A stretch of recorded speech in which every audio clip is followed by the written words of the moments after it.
Yield? Now I will yield. Would the Then I will gentleman yield yield? back.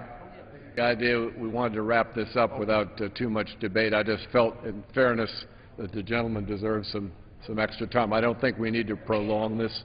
Well, if the Mr. gentleman would Rankin. yield, I'd just like to I'd be happy to. clarify one fact. I yield.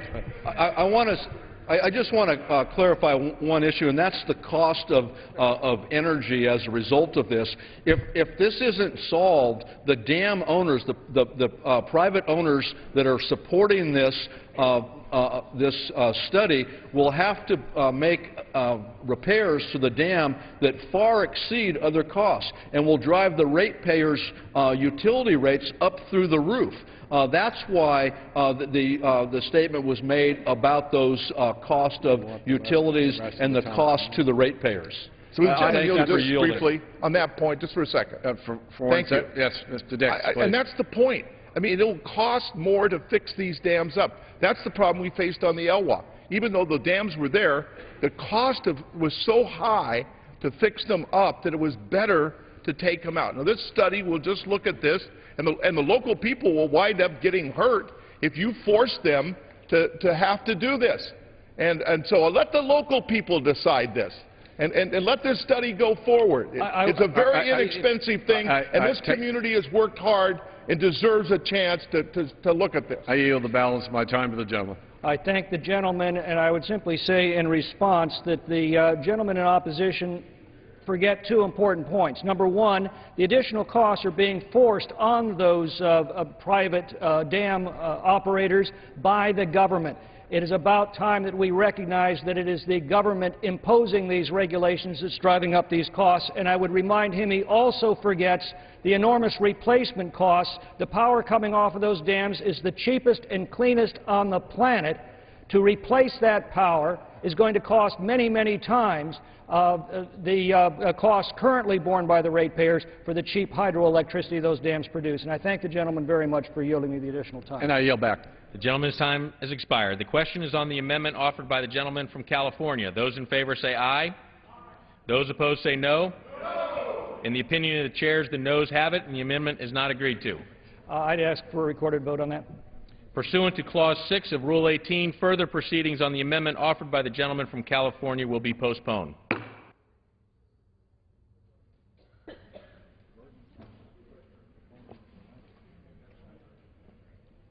Washington.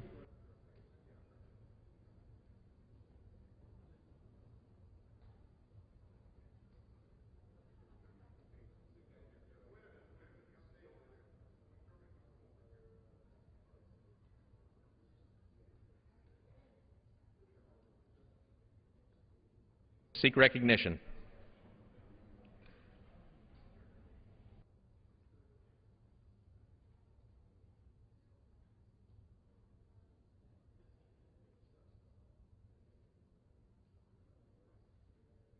For what purpose does the gentleman from Washington rise? Mr. Speaker, I have an amendment at the desk printed in the record number 99. The clerk will designate the amendment. Amendment number 99, printed in the congressional record, offered by Mr. McDermott of Washington. Pursuant to the order of the House on February 17, 2011, the gentleman from Washington and a member opposed each will control 5 minutes. The chair recognizes the gentleman from Washington. Mr. Speaker, I'm a big fan of the NOAA. The scientists and analysts at NOAA do an extraordinary work for this country. Unfortunately, NOAA's process for choosing a location for the Marine Operations Center jeopardizes the operation of the Pacific Center and is wasting tens of millions of dollars of taxpayer money. My amendment would save at least $5 million immediately, and beyond that, probably $10 to $20 million in long-term costs.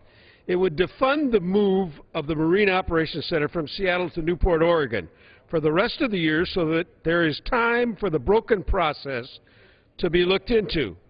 Now, this is not a case of sour grapes. If it is what is best for the country, I wouldn't fight tooth and nail against some jobs moving from one place to another. But the Commerce Department's Inspector General and the Government Accountability Office have written scathing reports about this move and the decision process. They found it is among the worst run, least transparent, and least competitive bidding processes they have ever investigated. If you want to compare it to the bridge to nowhere, this is exactly what it is. If I came from Chicago and when we looked at something like this, we would always say the fix was in. Spending tens of millions of taxpayer dollars to dislocate hundreds of families to a site that's frequently unavailable for navigation because of dangerous conditions, is not near shipyards or maritime suppliers, is more than 120 miles from the nearest airport, and will be hugely expensive to run every year, makes no common sense, and the reports of the Inspector General report that very clearly. Now, Newport is an environmentally sensitive area, and NOAA's their own private consultants say the site is the least qualified destination for the move. Despite all these issues, NOAA has charged ahead and been completely unaccountable. NOAA officials are not willing to admit their huge mistake and fix it. And this is just plain wrong. Taking a breather for the next 7 months while we get a truly transparent process is the right thing to do. NOAA and Newport are saying that any delay, any examination, any looking at this will have catastrophic consequences. That simply is not true. We have studies from the CRS and others. It won't put contracts at risk and will not increase costs. So I rise today to stop the process for the remainder of the year, to give NOAA and the Commerce Department time to get their ducks in a row, hit the restart button, and stop wasting taxpayer money. Mr. Speaker, I ask unanimous consent to enter into the record the GAO report, the Commerce Department Inspector General's report, and I reserve the balance of my time. The gentleman's request will be covered by general leave. The gentleman from Oregon. For what purpose? Claim time in opposition. The gentleman is recognized for 5 minutes. Thank you, Mr. Speaker. I rise in opposition to the amendment offered by my friend from Washington. Frankly, I'm not sure exactly where he's gotten his facts. Let's be clear up front. If this amendment was enacted, NOAA would face termination liabilities well in excess of the $5 or $10 million that my good colleague refers to. That would be in excess of $50 million. And their ability to conduct the mission of critical activities in the Pacific would be in serious jeopardy. NOAA would have neither the authority or resources to contract for alternate arrangements, putting in jeopardy the support of the fleet of ships that gather critical data for navigation charts in U.S. waters, survey fishery stocks, and maintain instruments which support tsunami warnings, weather forecasts, and climate research. Let me say again for the record very clearly here, after NOAA's current lease is up in June, if this amendment were to pass, NOAA would have no authority, zero, legal or otherwise, to mobilize its Pacific fleet. It would be dead in the water. There's been a lot of talk about process, but frankly, this process has been comprehensive, transparent, and legitimate. My friends in Washington State have made sure that's the case. After a rigorous competitive lease acquisition process that followed GAO guidelines, NOAA was awarded a 20-year lease to Newport for the relocation of its Pacific fleet in August 2009. And it subsequently complied with the IG report that was referred to and met the guidelines. The facts are clear. NOAA made this decision based on merits, not politics. Let's not have politics undo a good decision. Newport was the superior choice for the taxpayers and the agency's mission in the Pacific. It was the #1 choice in cost, and it was the #1 choice in technical merit. In fact, the facts are the annual lease of the Newport facilities will cost the federal government 50% less than the 3 competing sites located in Washington State. In fact, in 2006, the pier at NOAA's Lake Union, Seattle facility was destroyed by fire and was never even reconstructed by the host city. On the other hand, the state of Oregon and the local community has spent millions of dollars of their own dollars with no federal support to construct new facilities in Newport. Newport is actually ahead of schedule and will be ready to hand over these keys to NOAA on May 1st when NOAA's 20-year lease is set to commence. NOAA is contractually obligated, Mr. Speaker, to commence the 20-year lease in May of this year. The new facility in Newport brings cost offsets and advantages that my good friend and colleague from Washington conveniently omits. The closer proximity in transit time from the port to the ocean is dramatic. Instead of 8 hours from Lake Union, they can get to the ocean in 20 minutes.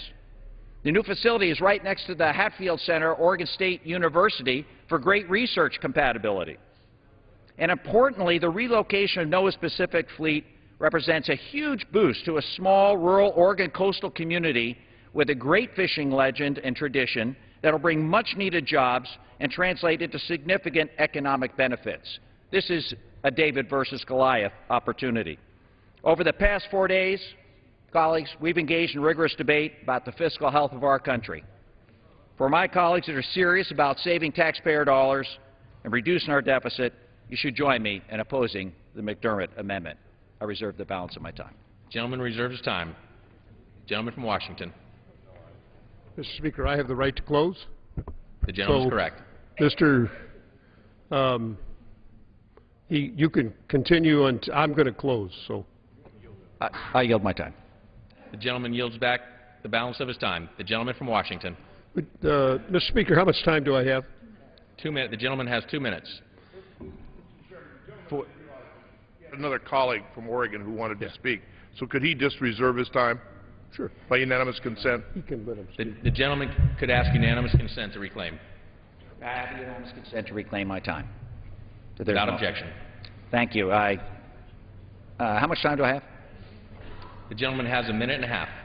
I yield time to the good representative from Oregon. How much time? Minute and a half. The gentleman from Oregon has a minute and a half. Thank you. I appreciate the gentleman's courtesy, as I appreciate his leadership, because this is a process that you have been stewarding, being a congressional partner, and I appreciate your referencing what has happened here dating back to August 2009. This has been scrutinized. Anytime we're friendly rivals in the Pacific Northwest, and it's a rare occasion that any federal activity ever leaves the Evergreen State and ends up in Oregon. As my good friend, the ranking member of the Appropriations Committee, can document, because working with Senator Magnuson, he helped vacuum functions into the state of Oregon. So you can bet that this was fly-specked to the extreme. But the advantages are overwhelming. The proximity, the technical efforts, the local investment has been amazing. So we've been pilloried on this. It's been under a microscope, and we've reached the point now that is really past the point of no return. If this ill-advised, but I'm sure well-intended amendment would be adopted by my friend from Washington, the federal government would be on the hook for more money. It would be disruptive for NOAA, and frankly, it would be a disservice to the people who played fair, who went all along the way, playing by the rules, making the case. I strongly urge rejection of this amendment. The gentleman's time has expired. The gentleman from Washington. Mr. Speaker, I have good friends, and I know they have to defend their hometown as adequately as they want. But let me read from the IG's report. In our view, the more fundamental problems pertaining to NOAA's process prior to the competitive lease process, a primary cause of these problems is grounded in the fact that NOAA did not subject the MACH-P project to a rigorous capital investment planning and oversight process. While the Department has clear property policy, NOAA did not follow it. NOAA thus proceeded with requirements for its desired option of a consolidated facility based on justification and consideration of alternatives that on the face and without additional documentation are significantly lacking. NOAA's financial analysis of the 4 offers submitted in response to the solicitation did not assess the total cost to the government, and NOAA provided no evidence that it had thoroughly considered the operational and logistical implications of the relocation. Now, that's not two rivals from one state and another. This is the Inspector General of the Commerce Department going down and looking at the process.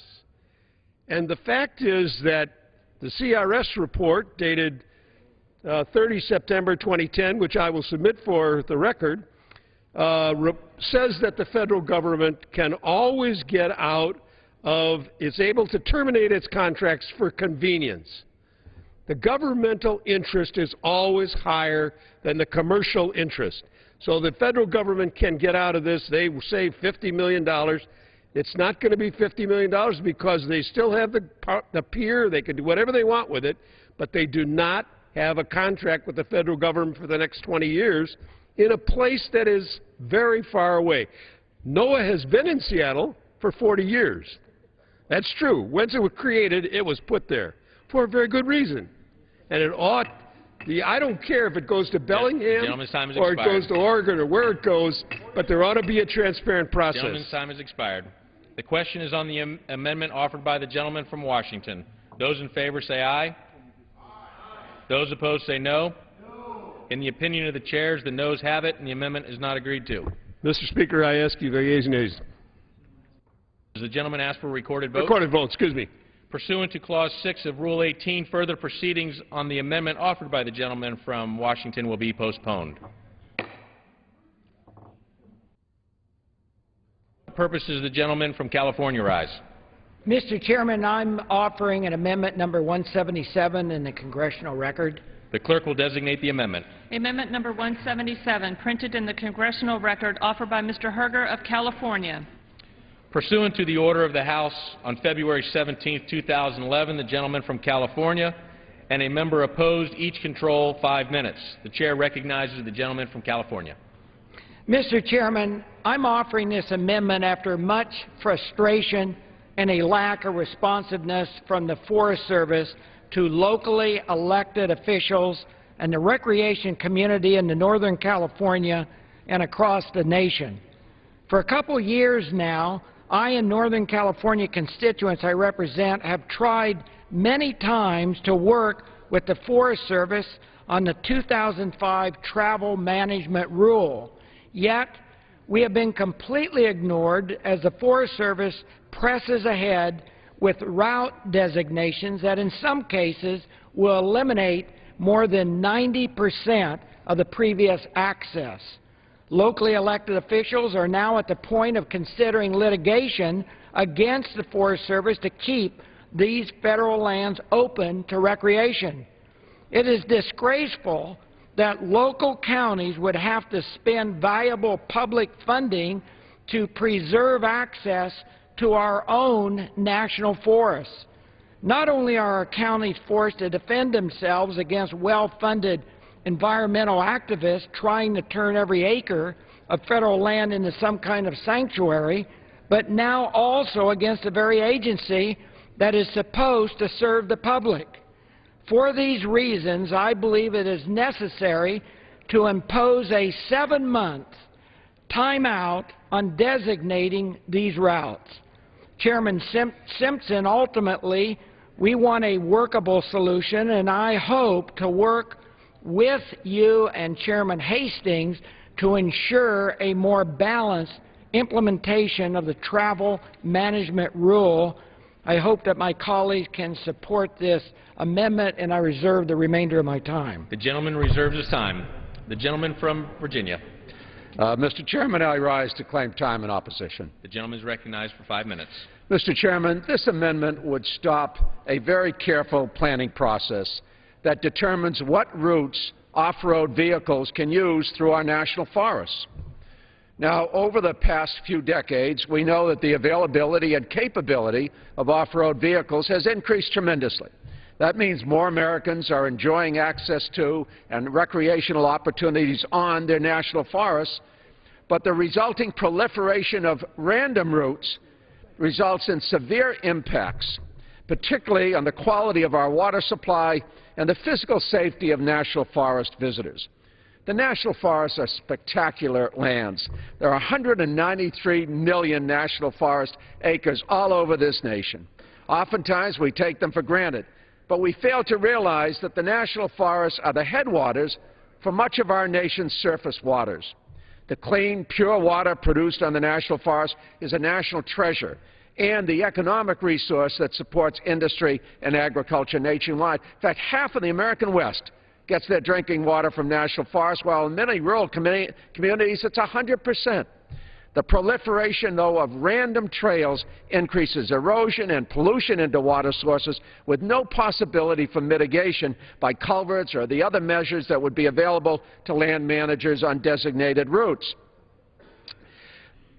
This amendment is poorly considered. The amendment would stop a reasonable, locally oriented planning process that has been going on for 6 years to allow recreational access to these lands, but to do so in a way that also protects the sustainable production of water, timber, wildlife, and other natural resources. The Forest Service has been called upon to designate which motorized routes are appropriate in the eyes of inclusive groups of local community leaders, with particular consideration to visitor safety and the ability of the Forest Service to comply with its other mandates. It's practically impossible to maintain trail conditions without designated routes or to avoid accidents to hikers, damaged equipment, or even getting lost in the backcountry. Route designation enables land managers to guide motorized users away from sensitive wildlife habitats at appropriate times of the year. It helps to maintain quality herds. In summary, this planning process is local, driven by long-standing productive partnerships among local, state, and federal agencies, Indian tribes, and a diverse array of commercial and non-commercial interests. Halting this planning process would squander those investments and rebuke the sincere commitment it reflects on the part of so many citizens to protect their public lands. We should oppose this amendment. I reserve the balance of my time, Mr. Chairman. The gentleman reserves his time. The gentleman from California. I have to comment that really all we're doing is asking for a 7-month timeout so that our local officials, our local communities have not been counseled with. They have not been brought into the process, and they have 90% in many areas declared off bounds as not reasonable. At this time, I'd like to yield 90 seconds to a gentleman from California, Mr. McClintock. The gentleman from California is recognized for 90 seconds. I thank the gentleman, and the gentleman from California is absolutely right. These travel management rules are highly exclusionary. They severely limit the public's access to the public's own land, with devastating consequences for the local economies of every mountain town that's affected. As Butte County Supervisor Bill Connolly writes, quote, "The roads within the National Forests are used by thousands of residents and visitors for transportation and recreation. These activities generate revenue for our rural communities, which are critical for their survival. This is not a small matter. The Forest Service now controls 193 million acres within our nation, a land area the size of Texas. In recent years, the Forest Service has utterly reversed the vision of its founder, Gifford Pinchot, quote, to protect the greatest amount of good, provide the greatest amount of good for the greatest amount of people in the long run, end quote. Instead, we confront an increasingly elitist and exclusionary attitude that's vividly illustrated by the draconian restrictions in the Forest Travel Management Plan. It bears far more resemblance to the public's exclusion from the royal forests under King John than to an agency that is supposed to encourage, welcome, facilitate, and maximize the people's use of our national forests. These amendments restore the inclusionary vision of Gifford Pinchot by restoring the public's access to the public's land. I yield back. The gentleman's time has expired. The gentleman from Virginia. Mr. Chairman, could I inquire how much time I have left? The gentleman from Virginia has 2 minutes. 2 minutes. I would yield those 2 minutes to the distinguished gentleman from Massachusetts, Mr. The gentleman Markey. from Massachusetts recognized for 2 minutes. I thank the gentleman, and I rise in opposition to the Herger amendment. In 2001, the Forest Service finally admitted the obvious. The road system through our national forest is far larger than it should be. Though the Forest Service can't tell us for sure, the best estimate is that the national forests are crisscrossed by more than 380,000 miles of roads. That is 8 times the length of the entire United States interstate system. Forest roads could wrap around the earth 15 times. From 1975 to 1985, the forest road system doubled. And that is just the authorized roads. It is estimated that there are an additional 60,000 miles of user-created illegal roads through the forest, cut through sensitive areas just because it looked like fun. The massive tangle of roads, fragments, the forest destroying habitat, increasing erosion and decreasing water quality. And the problems get worse each year as the Forest Service road maintenance budget falls further and further behind. Real maintenance needs for this massive road system just don't happen. The current backlog is estimated to be $10 billion. And you want to know how we know it's so really bad? Because it was the Bush administration that finally announced in 2001 that a planning process for inventory of the road system to figure out how many miles of roads are really needed, closing illegal roads and starting to work on a more efficient system were needed.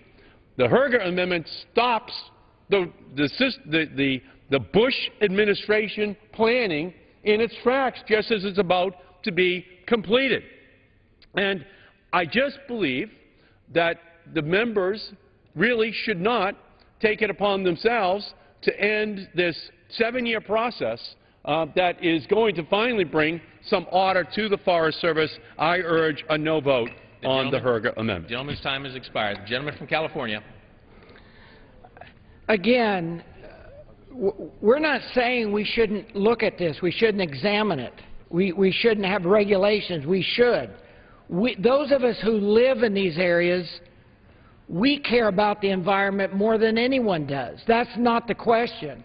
The question is that's being presented and what we're asking for is, since the Forest Service has not been consulting with local government, they have not been consulting with the local communities, we're asking for a 7-month timeout so that they can consult with us, and then we continue to come up with a plan where we work together and not have, again, an all-powerful government in Washington dictating and preventing those that are locals from being able to enjoy our own recreation in our national forest. With that, I urge an aye vote on this amendment and yield back the remainder of my time. The gentleman's time has expired. The question is on the amendment offered by the gentleman from California. Those in favor say aye. Those opposed say no. No. In the opinion of the chairs, the noes have it, and the amendment is not agreed to. I request a recording of ayes and nays, please. Pursuant to Clause 6 of Rule 18, further proceedings on the amendment offered by the gentleman from California will be postponed.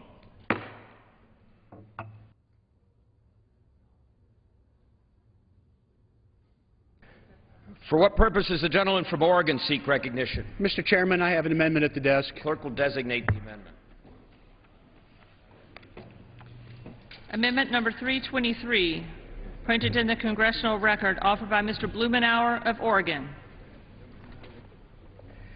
Pursuant to the order of the House of February 17, 2011, the gentleman from Oregon, Mr. Blumenauer, and a member opposed will each control 5 minutes. The chair recognizes the gentleman from Oregon. Thank you, Mr. Chairman. No serious effort to reduce the federal government is complete without addressing agricultural subsidies. Even in time of record high farm prices and profits, we still gave $16 billion in subsidies last year.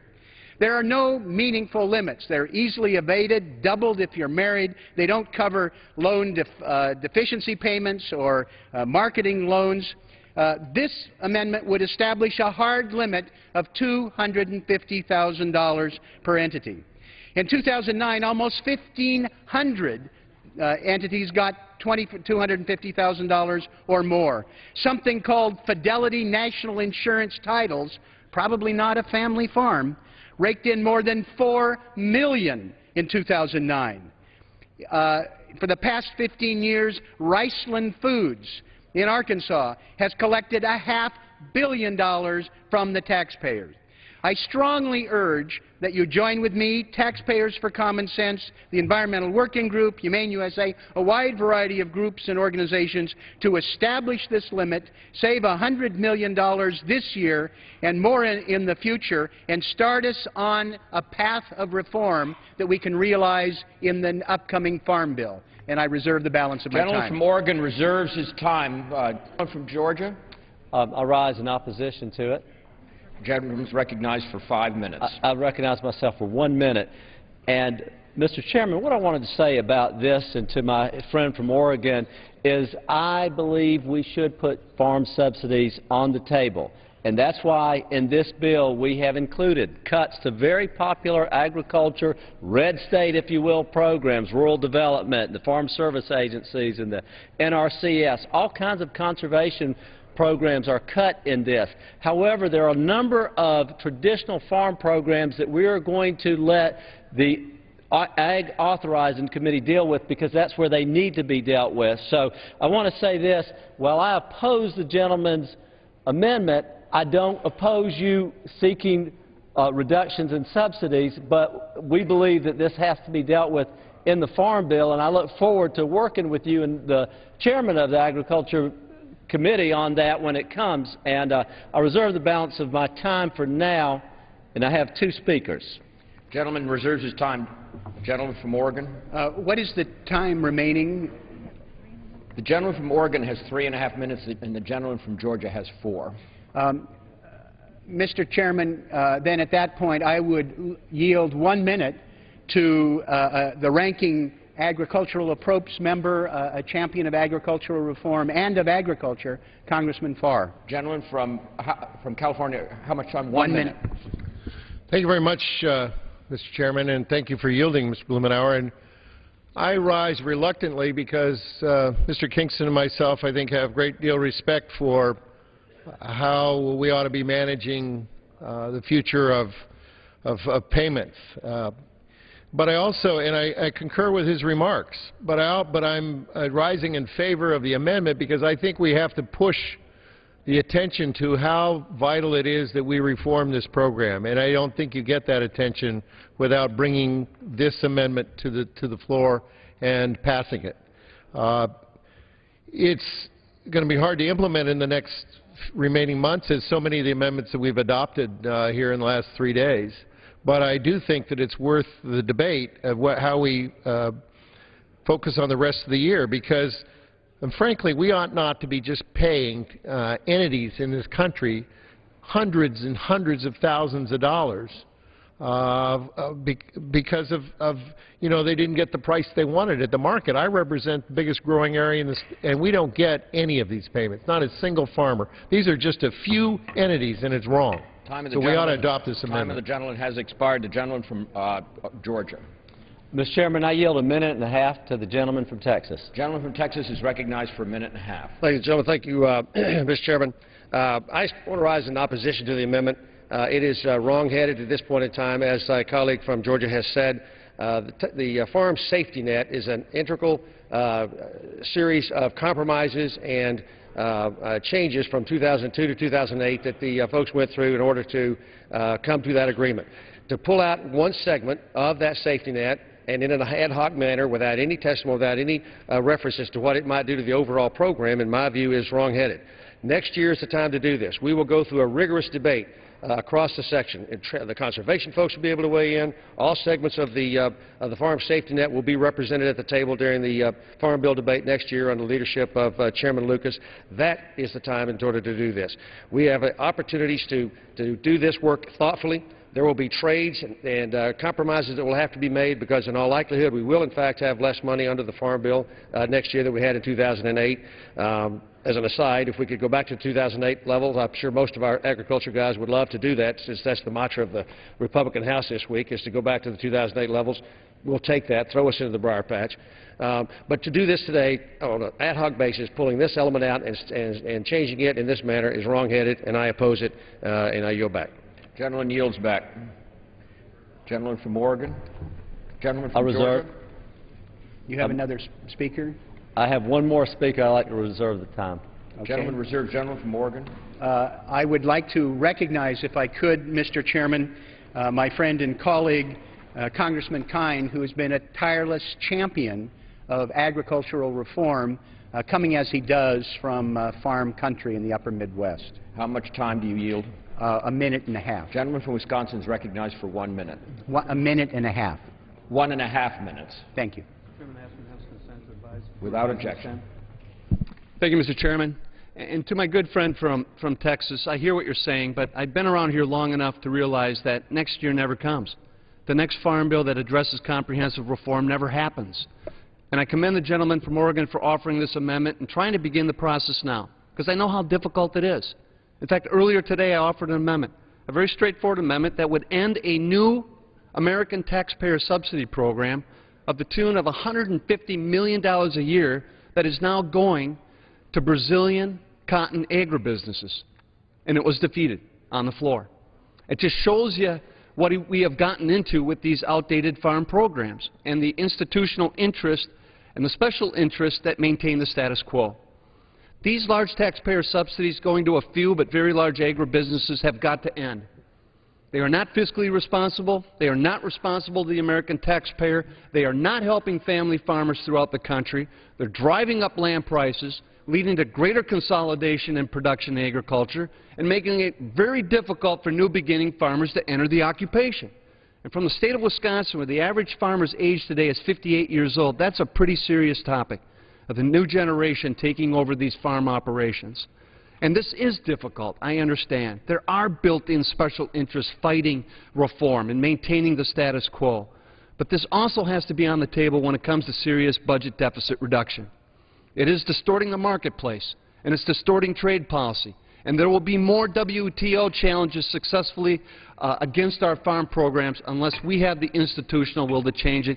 I encourage support for my friend's amendment, and I yield back. Time of the gentleman's expired. Gentleman from Georgia. I yield myself 30 seconds, Mr. Chairman. I want to make 3 points real quickly. That number one, we have shown in this bill that we understand our mandate is to reduce spending. We are going to take on ag subsidies. Number two, we've already shown that in this bill with cuts to rural development, Farm Service Agency, and the Natural Resources Conservation Service. And finally, we talk about next year. This is last year we're debating. We are debating a year in which planting decisions have already been made. This is last year's budget we're still working on. That's why we can't do this in the mid-season. And I reserve the balance of my time. Gentleman reserved. Gentleman from Oregon. Mr. Chairman, who has the right to close on this amendment? Gentleman from Georgia has the right to close. Thank you. And I have a yield. I have one more speaker, and we will close with him. And Okay. I believe I have 2 minutes left. That's correct. The gentleman from Georgia has 2 minutes remaining. Thank you. Well, I have listened to the language about the farm safety net.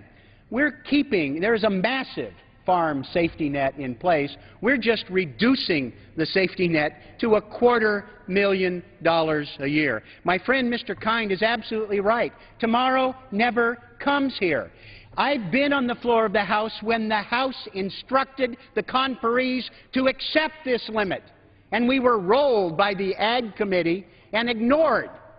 This is an opportunity for us to not deal with the savings that you're taking away from nutrition and from the environmental titles. Talk about the safety net. What about your cuts to WIC? For heaven's sakes, $100 million savings to the taxpayer. Get started on reform now and join in a bipartisan effort. I've been pleased to work with Congressman Flake, Congressman Kine, Congressman Ryan. Year after year, we have brought these issues to the floor and been rolled. Now is the time to start adopting it and changing. Gentleman's time has expired. The gentleman from Georgia.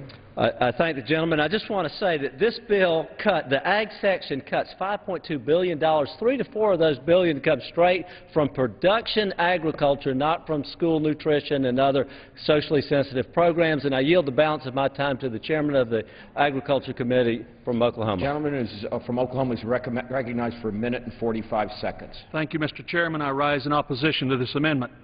Why are we making policy decisions in an appropriation bill?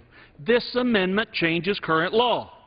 This is a decision that needs to be made in the context of the next new farm bill. We'll consider the Farm Bill next year in an open and transparent manner. We have a committee process that can review the merits of any proposal and all proposals, and they'll be debated, and they'll be considered, and allowed for the members to offer their opinions and cast their votes. In fact, if you look at the 2008 Farm Bill under Chairman Peterson's leadership, we made significant reforms. Yes, cuts in the areas lowering the overall payment cap significantly. But I guess the opponents of farm programs will not be satisfied with that until every last marketing tool has been eliminated.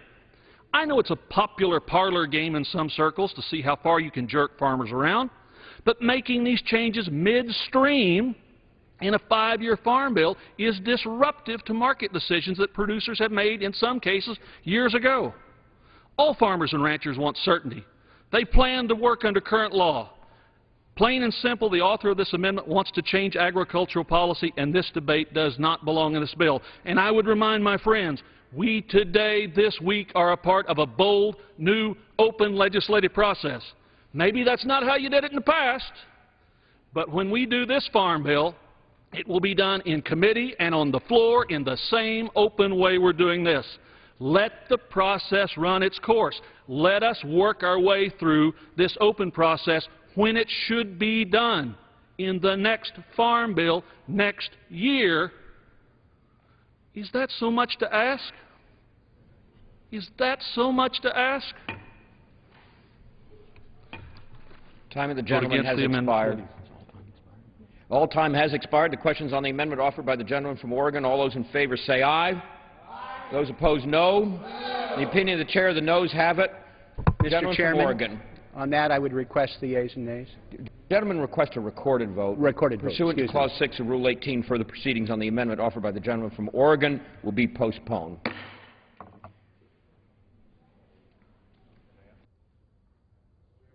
For what purpose does the gentleman from South Carolina seek recognition? The clerk will designate the amendment. Amendment number 408, printed in the congressional record, offered by Mr. Clyburn of South Carolina. Pursuant to the order of the House of February 17th, the gentleman from South Carolina, Mr. Clyburn, and a member opposed, each will control 5 minutes. For what purpose does the gentleman from New Jersey seek? Point of order on the gentleman's amendment. The gentleman reserves a point of order. The gentleman from South Carolina is recognized. Thank you very much, Mr. Chairman. Mr. Chairman, this is a very important amendment, and I have called it the 10-20-30 Amendment. It deals with what we call persistent poverty counties, those places in America that have experienced a poverty rate of at least 20% for the last 30 years. My amendment requires that at least 10% of the funds in certain accounts be directed to counties where 20% or more of their citizens have languished below the federal poverty level for the last 30 years. Hence, the 10-20-30 approach. Mr. Chairman, approximately 15% of all counties in America qualify as persistent poverty counties.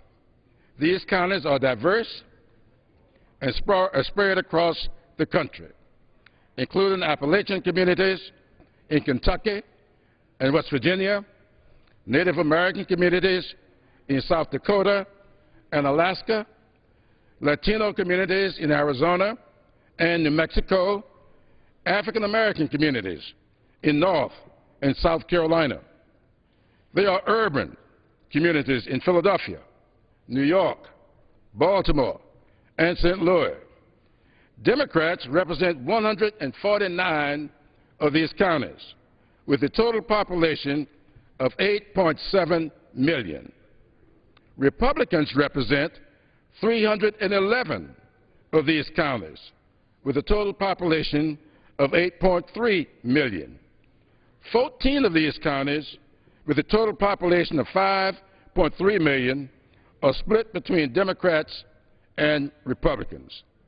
A total of 43 Democrats and 84 Republicans represent all or a part of these counties, and 35 of our 50 states have at least one persistent poverty county. 15 of South Carolina's 46 counties qualify for this ignoble recognition. And I happen to represent 7 of those counties. This is not a red state or a blue state issue. That's why in this map, on this map beside me, the persistent poverty counties are colored in purple. There is no political affiliation for poverty. Poverty has never been limited to race, region, or creed. These counties do not have the resources to hire sophisticated, high-powered grants writers and lobbyists to help compete for the finite amount of dollars that should be available to them. In today's New York Times, there's a front-page story which I would ask everybody to read.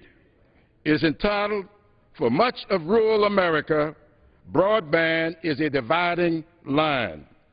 Mr. Chairman, I was particularly struck by the words of Mrs. Sharon Jones, a small logging company owner in Coffeyville, Alabama. Listen to her words. "We are trying to pull ourselves into the 21st century. Mrs. Jones says, "I don't think the rest of the world understands there is a piece of the world here that is really challenged.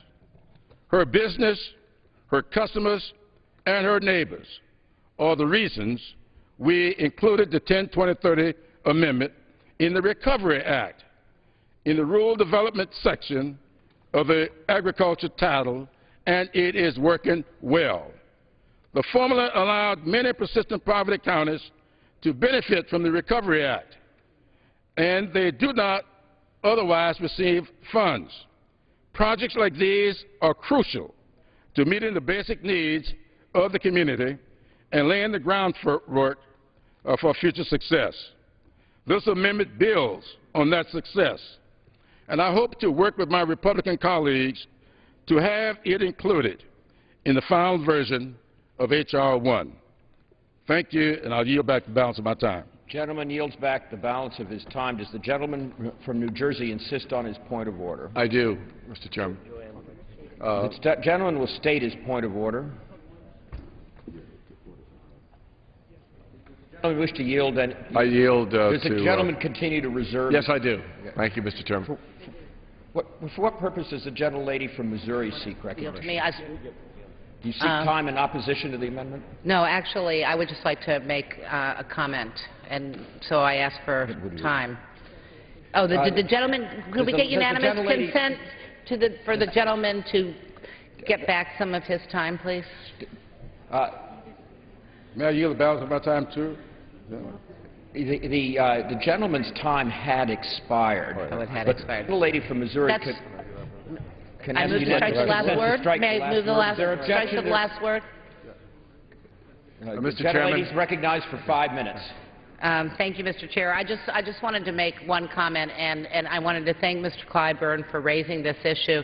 I wanted to thank Mr. Rehberg for agreeing to work with him. Out of the 28 counties that I represent in southern Missouri, 14 of those 28 are persistent poverty counties. And the gentleman's absolutely correct when he says that for a lot of those communities it is very, very difficult to find the means by which you can get people to help write grants for you, for example, and other things. And so I think this is an important issue on which we can all work together. And I'm so pleased Mr. Clyburn raised it, and I really just wanted to thank Mr. Rehberg for his generosity in working with us.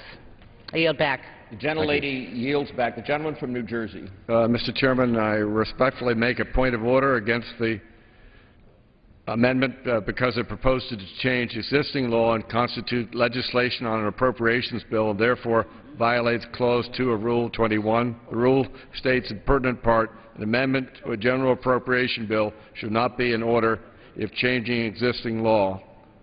5, imposes additional duties. I ask for a ruling from the chair. Does any other member wish to be heard on the point of order? Seeing none, the chair finds that this amendment includes language imparting direction. The amendment therefore constitutes legislation in violation of Clause Rule 21. The point of order is sustained, and the amendment is not in order.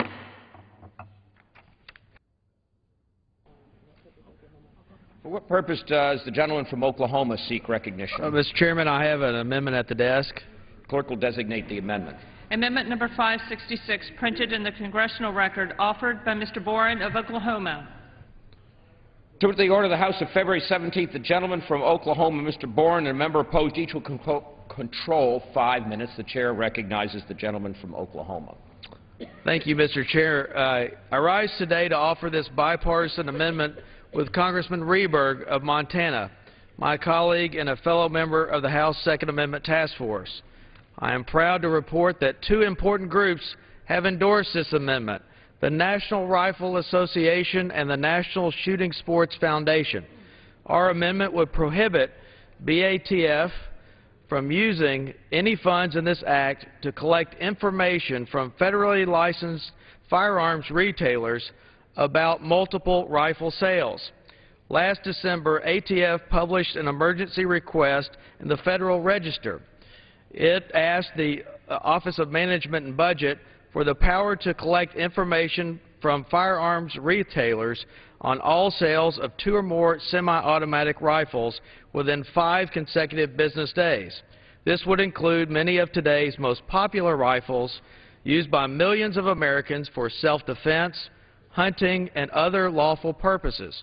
ATF officials have said this information collection would apply only to licensed firearms retailers in certain states: Texas, New Mexico, Arizona, and California.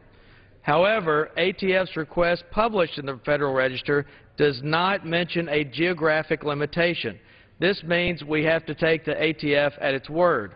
I have heard numerous concerns about this ATF request from fellow Oklahomans, including sportsmen, gun owners, and responsible firearms retailers alike. Mr. Chairman, I strongly oppose granting ATF this information collection authority for 3 reasons. First, it would subject responsible firearms sellers, who are often small business owners, to burdensome reporting requirements. Second, ATF would catalog records on Americans who purchase rifles, thereby compromising their privacy. And finally, ATF lacks legal authority to collect this information. The Gun Control Act of 1968 requires federal firearms dealers to report multiple sales of handguns. What I'd like to do at this time is yield to my colleague and friend, Mr. Rehberg from Montana, for any words that he may have. Great. Thank you, Mr. Boren, and I thank the chairman for allowing this opportunity.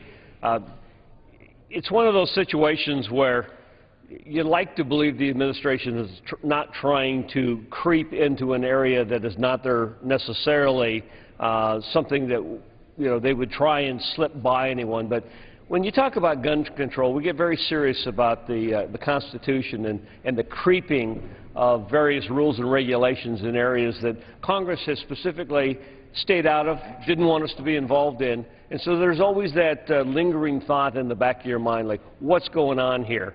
Now, I don't tend to believe that I would be a scary individual, but if I were living in one of those 4 states, I would be in this category of having purchased 2 long rifles because I happened to buy a hunting rifle for myself and my son, who was of age, and for Christmas I went out and bought 2, and it throws me into that category. And I would like to think I'm not considered a gun runner for a Mexican cartel or something like that, but that's the effect of a regulation like this. And so I hope that we will seriously consider this not necessary. We took the action. They created a regulation on handguns. We understand that. But when it comes to a long rifle, we're talking hunting rifles, we're talking about other types of rifles that are out there, this doesn't really make sense. And so I really thank Mr. Boren for taking the lead on this amendment. It's really important to those of us who are active firearm users, and I want to yield back to Mr. Boren. Thank you. I'd like to inquire as to how much time the gentleman from Oklahoma has 1 minute and 15 seconds. I'd like to reserve the right to close. Does the gentleman reserves the remainder of his time. Does the gentleman from Pennsylvania seek the time in opposition to the amendment? Yes, I do, Mr. Chairman. The gentleman is recognized. Thank you very much. And I thank the gentleman from Oklahoma and his colleague and my colleague from Montana. Let me say first and foremost that this was a request having to do with the 4 states on the southwest border. It would not have involved our friend from Montana in his purchase of rifles. This was limited to long guns that would have detachable clips. Multiple purchases would have been required to be notified. So if someone went to buy 1,000 AK-47 assault weapons with semi-automatic clips that were detachable, they would have to be reported. Now, this reporting requirement already exists for pistols or for handguns. It was a request made. OMB denied it, wanted to get a series of public comments. So there was no rush on the administration's behalf to rush this through under the color of some emergency order. It's been out for public comment. And I think that it's a reasonable thing to think about whether or not we would want to have a notification to our government if someone was buying large quantities of assault weapons, especially along the border, which many of our colleagues have told us about being a place of significant danger related to organized crime to the south of our sovereign nation. So this is a request that's been made. It's been met, however, with this amendment. And I think we all know the result of what might happen here in the House regarding this. I hope that we're prepared to live with the consequences of whatever votes we might cast in this matter. This has nothing whatsoever to do with hunting rifles or guns used in sporting activity. This has to do with long guns with detachable clips used for only one purpose, and that is shooting large numbers of rounds and killing large numbers of people. So we should be clear about it.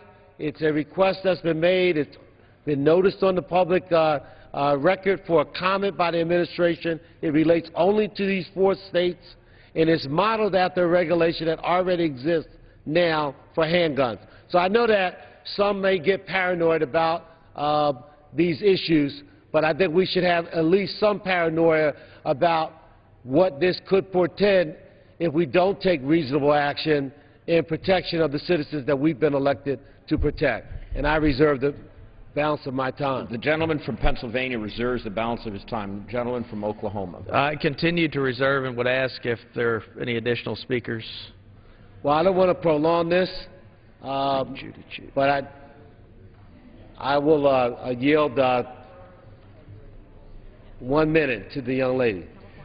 Gentlelady from California is recognized for 1 minute. Now remind that the gentleman from Pennsylvania has the right to close.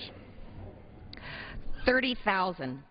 That's how many people were violently slaughtered by the Mexican drug cartels in just 4 short years. One of them was Bobby Salcedo, an American citizen and rising star from the district. He was kidnapped and murdered last year with a semi-automatic to stop these types of violent acts. This amendment will prevent the tracing of bulk sales of military-style rifles popular with cartels that resulted in tragic murders like Bobby's. Last year, the U.S. military announced that if the drug war continues, it would cause the Mexican government to collapse and the cartel war would spread over the border into the U.S. This amendment makes the drug war worse. Every day, people are dying from this war, even American citizens, and we must stop it. And we can by opposing this amendment. Can I clarify how much time I have left? The gentleman from Pennsylvania has 1.5 minutes remaining, and the gentleman from Oklahoma has I provide 30 seconds to the gentleman. The gentleman from California is recognized for 45 seconds. Thank you, Mr. Chairman. I don't know if anybody's noticed what's gone on in Mexico recently. The previous speaker just spoke of the drug wars that are going on.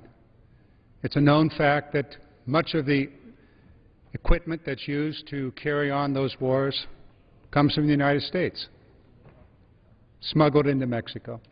This is a very sane and necessary attempt to slow down the availability of high-caliber, high-capacity automatic weapons that are smuggled into Mexico.